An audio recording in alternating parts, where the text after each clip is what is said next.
I had typed up this whole long explanation and counter call out on all the things she's done and the hypocrisy of the entire thing for the BS that was said in what is now the fourth video that has been made bashing me in less than 48 hours, even after a private conversation. But I slept on it, took an everything shower, did my Sunday glow up, and realized it is not worth stooping and continuing to give this energy or let it make me bitter. I just want to be left alone. There is clearly no hope of reconciliation, and it's time to block, wish her well, and move on because people who are happy and healed don't do things like this to someone who has done absolutely nothing to them. Actions speak loud, but patterns speak louder. But I'll leave it there because this is so much bigger than her, and instead, I want to focus my attention to my incredible community and on the good that has come out of all of this.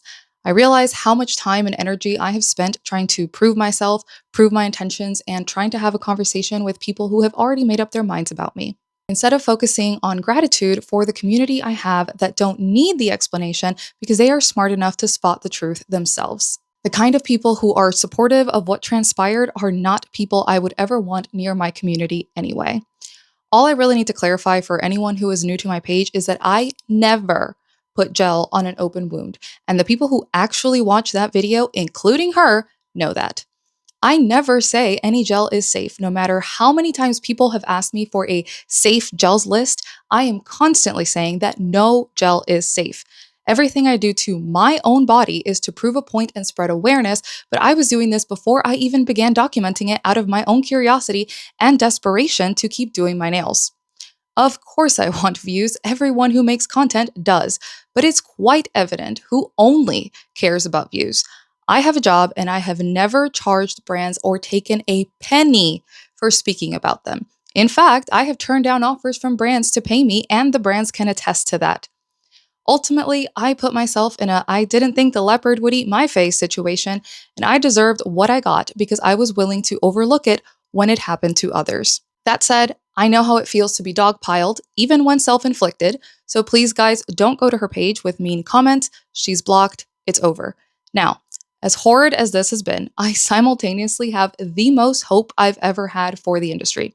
First off, I want to say a huge thank you to everyone who has left supportive comments, who has DM'd me kind words and checked up on me, and an extra special shout out to my bestie Kat, who even made videos in support.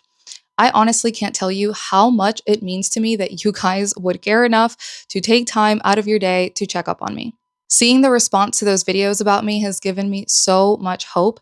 My platform may be small, but it is the definition of quality over quantity, and I am so proud of you all and so glad to have a community of people that are kind, that seek knowledge, and that don't support that kind of behavior. Many have been trying to make me feel better by saying to look on the bright side, that this might bring me more traction. And while I appreciate it, I am not of the belief that any attention is good attention.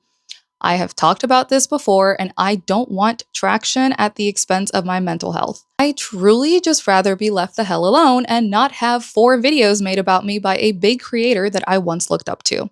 I'd rather never get another follower again than to ever resort to tearing down others and causing this pain and anxiety for no reason. I spent all day yesterday wondering why I'm still doing this. The financial incentive is practically non existent, and all this has done is consume time, money, and sanity.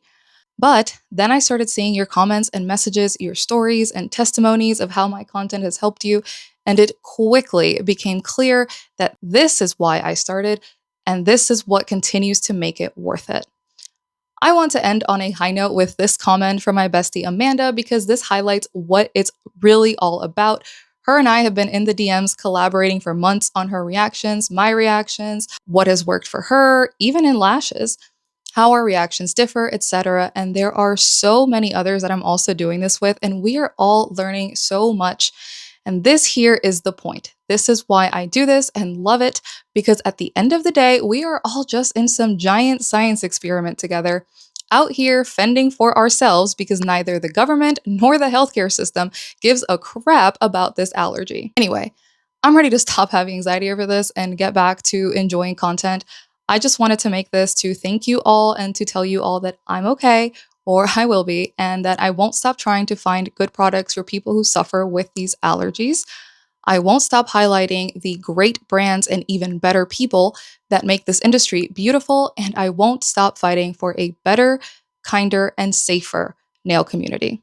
I love and appreciate you all so, so much.